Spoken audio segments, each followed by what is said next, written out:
Hey there, welcome back to another video. This time around, it is my rant on the 2007 horror film Seed. And honestly, even after just one watch, I feel that this is easily one of the worst films in Uwe Boll's toilet bowl of a filmography. And before I get around to sharing more of my thoughts on Seed, I would like to give a special shout out to Steven for requesting this review. And if there's another film, TV show, or topic that you would like to see me discuss in the future, feel free to donate to either my PayPal or to my Patreon. The link to both is in the video description down below, and I will try to get to your request as soon as I possibly can.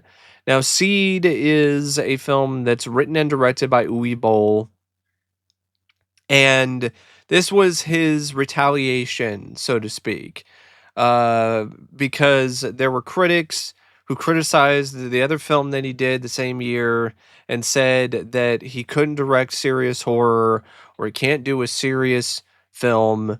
And he decided to scrounge up some more money or trick some more investors to give him some more Nazi gold in order to finance and make this piece of shit.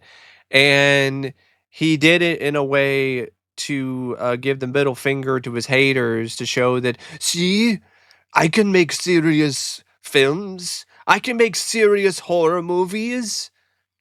And all he did is show that he can make a seriously shitty horror film, as always. And also showcase how unbelievably inept he is when it comes to social commentary or having a film that has any sort of actual depth. So, Uwe Boll's direction in this is, for the most part, bad, but that's to be expected. It's Uwe Boll we're talking about. Definitely one of the worst directors of the past 2 decades or so. This guy sucks at directing, and for whatever reason, he keeps getting jobs. In fact, he's still working today. He just directed a shitty direct to streaming action movie starring two people you've never even heard of, but he's still working. So it doesn't seem like uh, anything has changed because Uwe Boll is still making shitty movies like Seed. But I guess that film, from what I saw in the trailer, it just looks like a generic, forgettable action movie. This was really frustrating to watch because of how pointless it was and how disgusting it was in a genuinely abhorrent way. And I'll get to why soon enough. But the direction, nothing special, nothing technically impressive, other than maybe one shot at the end of a girl who is reflected in the eyeball of her dying father. Other than that, I can't think of a single shot in this film that was set up in a way that was even competent, let alone good. It was just mostly below average or just awful when it comes to the direction. There is, especially when it comes to an over usage of extreme close-ups. Like, people are just talking and it's an extreme close-up on their face or a part of their face. And I'm like, why? This doesn't serve any purpose other than to look bad. And also a lot of shaky cam. And when you couple the shaky cam with scenes that take place in an abandoned house in the middle of fucking nowhere, and the only lighting is a flashlight, uh, you get some really eye gougingly painful scenes to watch because you can't see anything for the most part except pitch fucking black darkness and then just a flashlight and maybe somebody's face for a second, and then while that's all happening the camera's also shaking.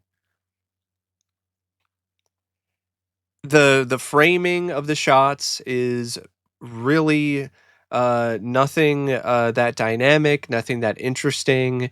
The usage of pans, zooms, and, other camera angles, and other camera techniques is just painfully, average, at best, or painfully, awful at worst. And it's just a poorly directed film. The kill scenes don't have any real punch to them. The sequences that are trying to build tension, they fail miserably because of the way that they're framed and the way that they're shot, and also because of the incompetence of the overall script and story. But the direction doesn't really add any extra style or flair or anything to really make it stand out in a good way. It just looks like any other shitty direct-to-video film from the 2000s in this genre of torture porn or horror. The screenplay by Uwe Boll is arguably even more infuriating than the direction is. And that's saying a lot because there's a lot of scenes, like I said, you can't see anything other than the camera shaking around. And maybe it's a flashlight, and somebody just looking at the camera, or you have other sequences that involve the killer seed shambling around, or in one particular sequence slowly killing this girl, this older woman, in a scene that's supposed to be intense, but it just comes across as idiotic and laughable because of the way that it's framed and just how boring it's structured, and also how badly it's just botched in terms of how long it goes and how it features a lot of really unconvincing CGI gore. And yeah, that's fitting. It's for the direction, which is unconvincing. I'm unconvinced that Uwe Boll has proved anything other than he still is just as bad of a filmmaker as he ever was. The direction sucks in this, but I think the script is arguably even worse because this is Uwe Boll's attempt to try to silence his haters and show them that he can actually be a serious writer, that he can write films that have depth and have social commentary. And this is laughably inept in every possible way. It starts out from the beginning with this pretentious quote that I don't even think provides an actual source for the quote, which automatically is a bad sign. And it pops up on the screen for like 10 seconds. So if you're not paying attention or you blink, you're going to miss it. And then after that, the first 2 minutes of this movie are just awful, abhorrent, just unbelievably upsetting and traumatic animal abuse footage that he got from PETA. And there's even a disclaimer that opens up the film that says something along the lines about, "Oh yeah, I got this stuff from PETA, and it's supposed to showcase the depravity or the worst aspects of humanity." And I'm like, "Fuck you, Owie!" Like, there was no reason at all to have this footage in this film other than for shock value. This wasn't for political reasons. This wasn't for having any sort of message about animal abuse. It was just there purely for shock value, and that's cheap and that's disgusting.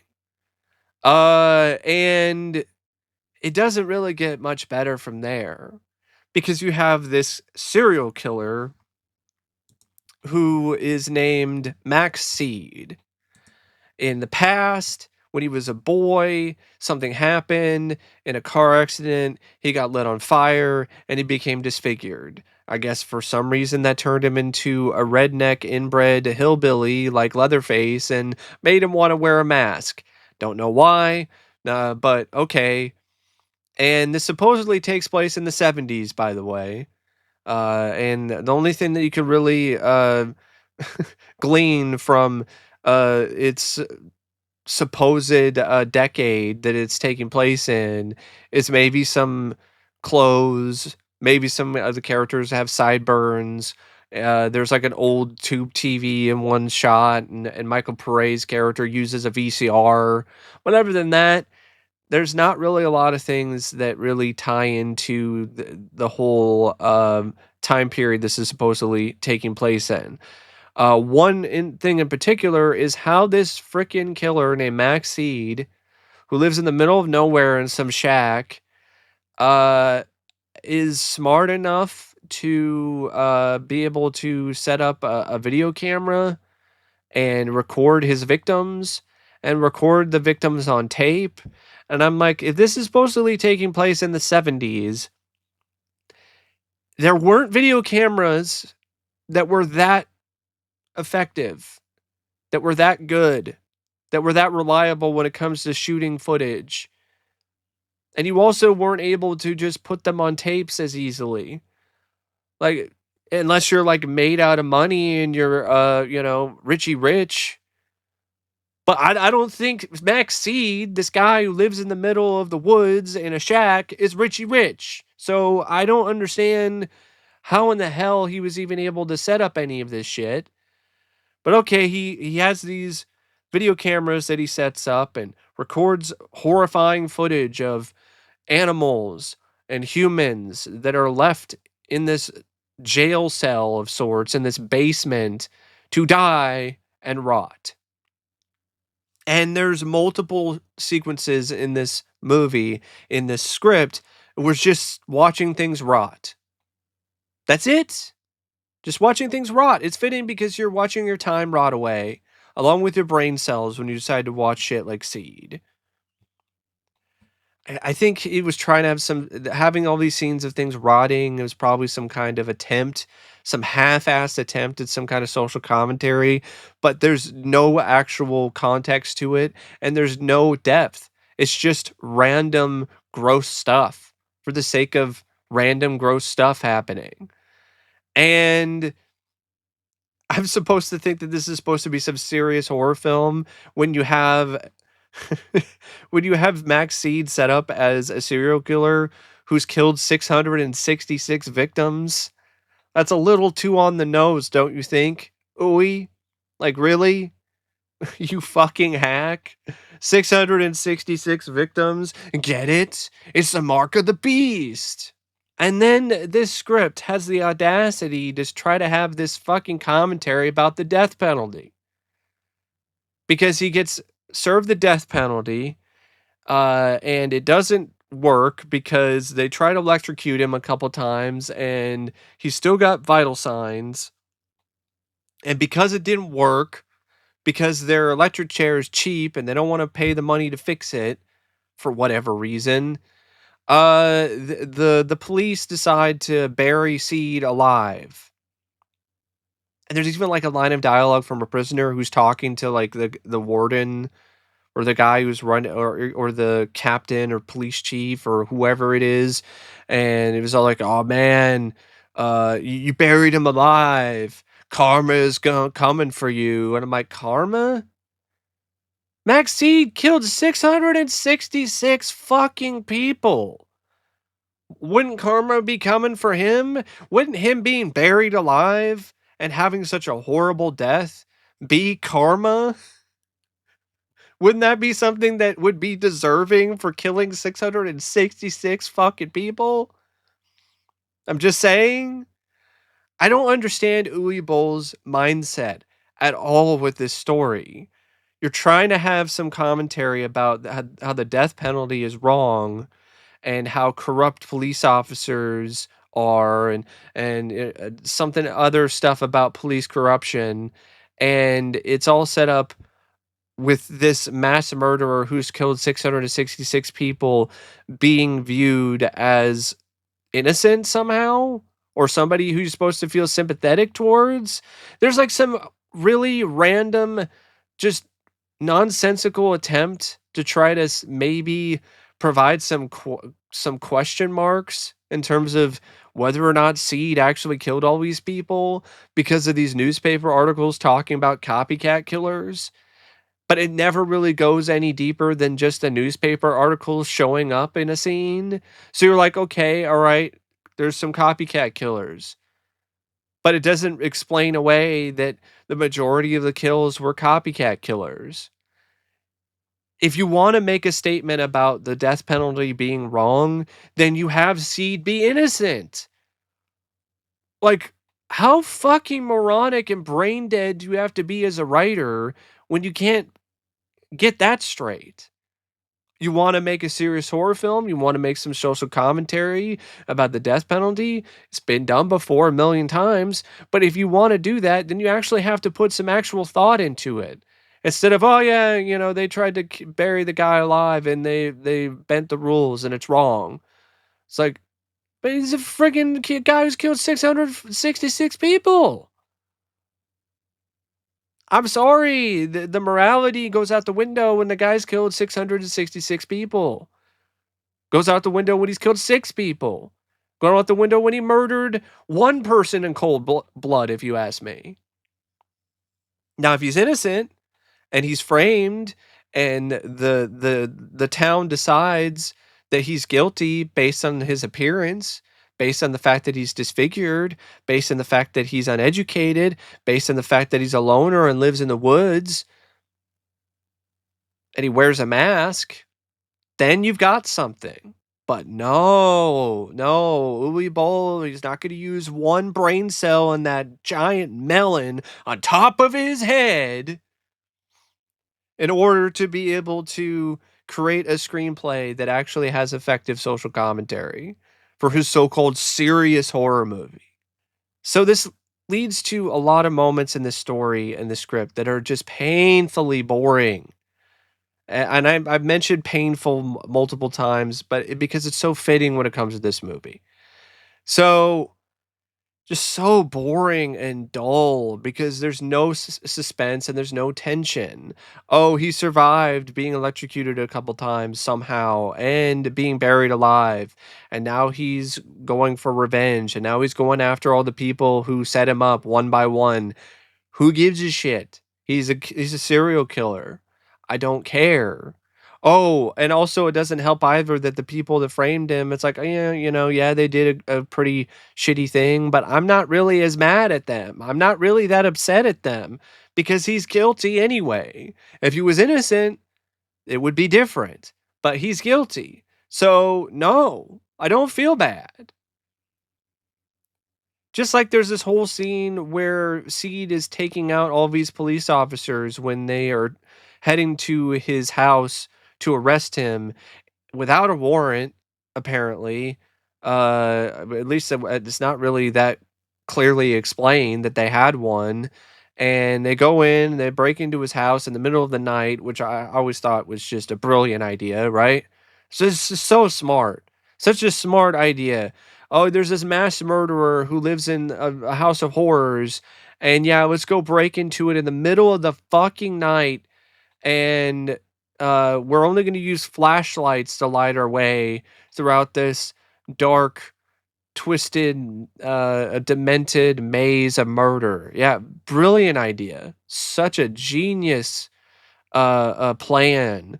Oh, the majority of the cops get killed? Wow. I'm stunned. I can't believe that plan didn't work. That's another thing. It's just like there's so much about the script and the story that just feels like padding. That is definitely one of those scenes.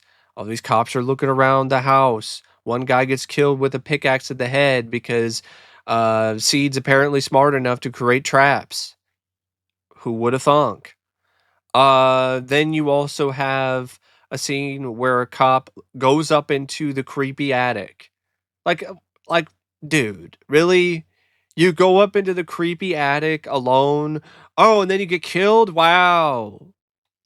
That's that's so unbelievably unpredictable. I could not possibly see that coming. And you have the stuff where the the police chief, he has the opportunity to kill Seed, the detective, and he lets him live. Of course, that comes into play later on in the movie. He even has a point where he's even saying to Seed, like, "I'll let you live." Like it's really gonna mean anything. It really doesn't in the end. And Seed gets arrested after the whole thing at his farmhouse or out at his might as well be an outhouse to be honest.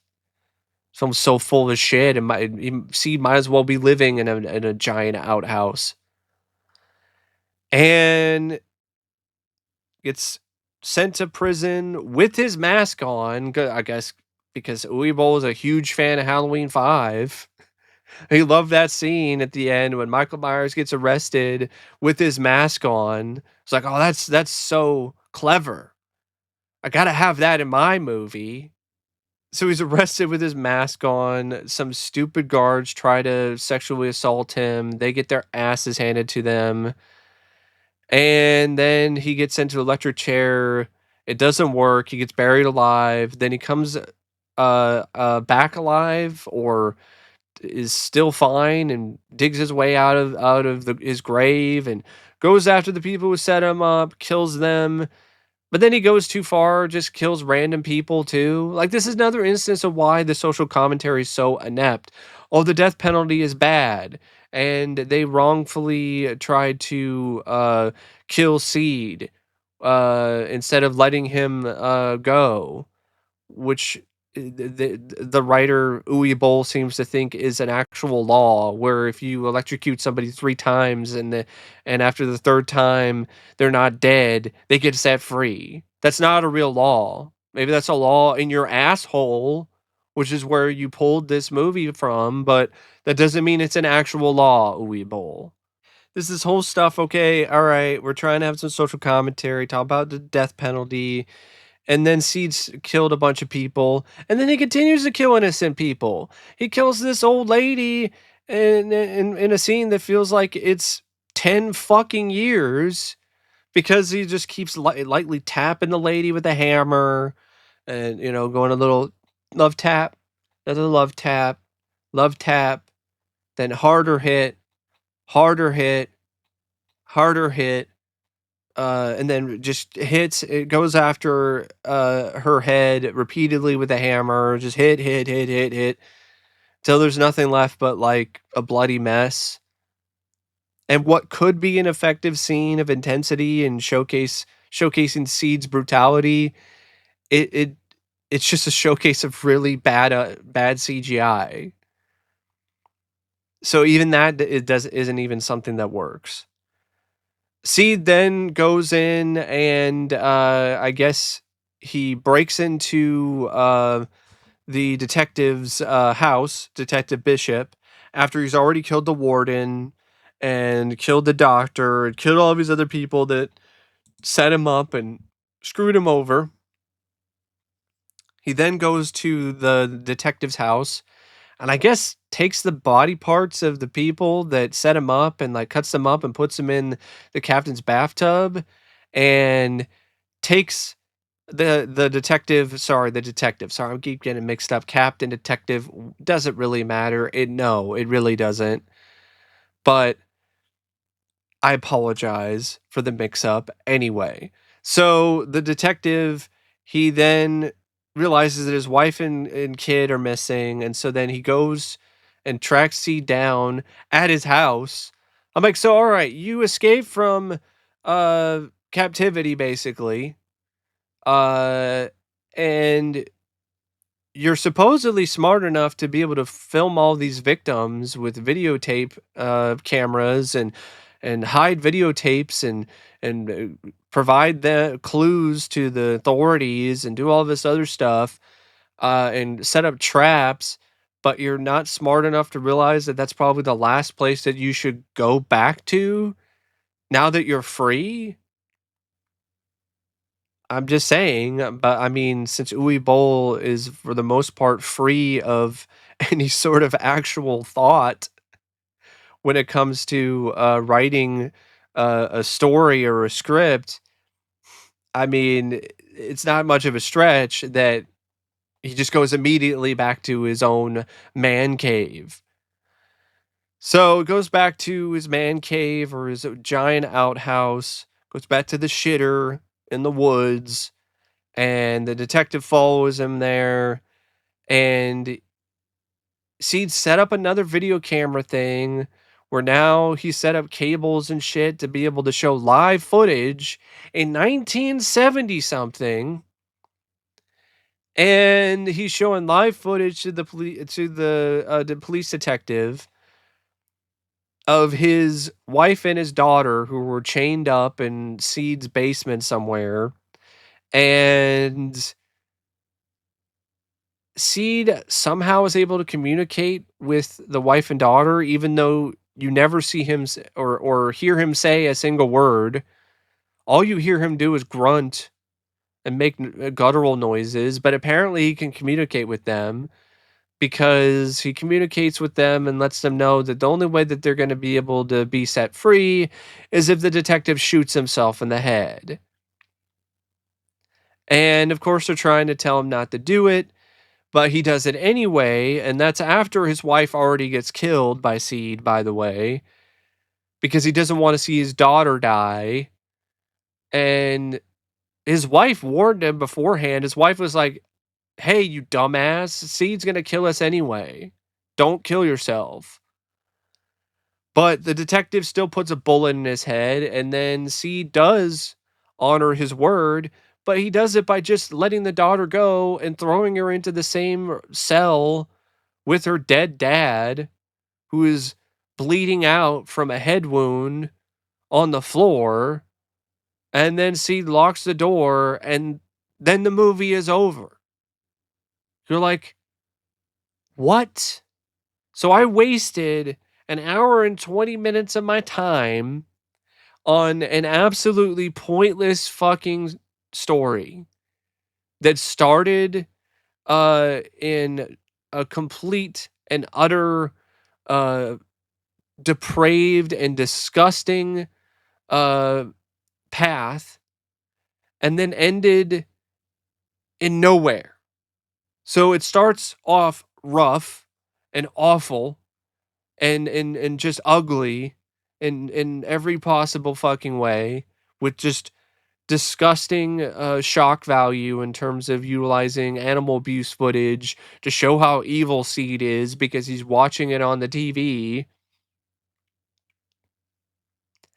And then you try to continue to have this lame social commentary about the death penalty and about police corruption.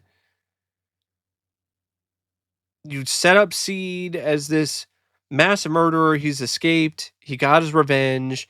Okay, he got his revenge on the people that wronged him and set him up and buried him alive. Okay, now it's time for him to go down. But no, he still lives. The one character in this story that was even remotely somewhat likable winds up shooting himself in the head like a dumbass. And his daughter is essentially trapped with his rotting corpse until she eventually dies and rots.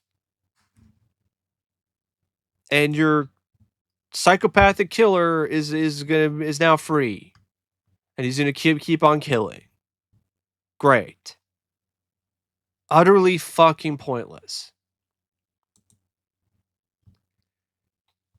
And the performances by the cast, I mean, what can I really say? They don't really have anything that's that substantial to work with. But Michael Paré as Detective Matthew Bishop, other than a pretty bad moment during a dream sequence, his performance is actually not that bad. I thought he did an okay job as the detective Matthew Bishop. Will Sanderson as Max Seed, like he's built like a brick shit house. He reminds me of like Abyss from TNA. So he's got some intimidating physical features to him, and also a little bit of a fearsome presence. But the kills are boring. Kills people off screen most of the time, or the kills that you do see, we bite some dude's face, stab some guy with an electrical wire. Nothing that he does kills wise is really that uh interesting or memorable or provides the gory goods, so to speak. So he's not a memorable horror icon. It also doesn't help either that he just wears this mask that looks like a hand-me-down from the Scarecrow. Really? Just a guy in a wife beater wearing a Scarecrow mask. Boring. Ralf Möller, he plays the warden. Just another pretty below average performance by a pretty below average actor. Jodelle Ferland plays Emily Bishop. You might recognize her. She's been in some other films. She was Lilith in Case 39. She was the girl in Case 39. She also was in Bigger, Fatter Liar. So she was in the sequel to Big Fat Liar. Okay. Um, you also have like Thea Gill, plays Sandra Bishop, who is Matthew Bishop's wife. Andrew Jackson, who plays Dr. Parker. Wixon. Um, the rest of the cast, though, I mean, there's not a whole lot to say. There's this guy named Michael Eklund, who was played. He was also he was in a film called The Call with Halle Berry. He was a kidnapper. He was a guy who was kidnapping people in that movie. So you might recognize him from that film. But other than Michael Paré and like Ralf Möller, there really isn't any significantly recognizable names when it comes to the cast. The cinematography by Matthias Newman is not much of anything really. It's not a really good looking movie. The editing by Karen Porter is pretty poor. The music by Jessica De Rouge, it's just generic sounding mood music and atmosphere music. It honestly sounds like something you would get from Creative Commons. It doesn't even sound like anything that original or unique. And it's like 90 minutes, but it drags because there's no tension. There's no reason to care about anything. That's what you get with that movie. There's no reason to feel anything. There's no reason to feel any sort of genuine suspense or tension. There's no reason to care about characters. Like I said, just make Seed innocent, and that completely changes the dynamic and completely changes everything. Then you set up something where the detective is now the guy who's investigating the case, and he's not seeing that things aren't quite adding up, and so he starts trying to figure out who the real killer is, and so now you have a real mystery. See, it isn't the real killer; it's somebody else. Who is it? Make sure to watch till the end to find out. No, you don't get that. You already know who the killer is from the very beginning, and you already know who his victims are, and if you don't know who any of his victims, it just adds to the monotony. It adds to the tedium. So, yeah, I got nothing else to say about Seed except I really do not recommend this one. There's really not much to recommend about it at all. One competently, somewhat well shot moment at the end. It's not even really worth it for the gore because most of it's bad and forgettable or really bad CGI. And it's not so bad as good or anything. It's just mostly boring. So, anyway, thanks for watching my rant on Seed. And until next time, I'll see you later. See ya.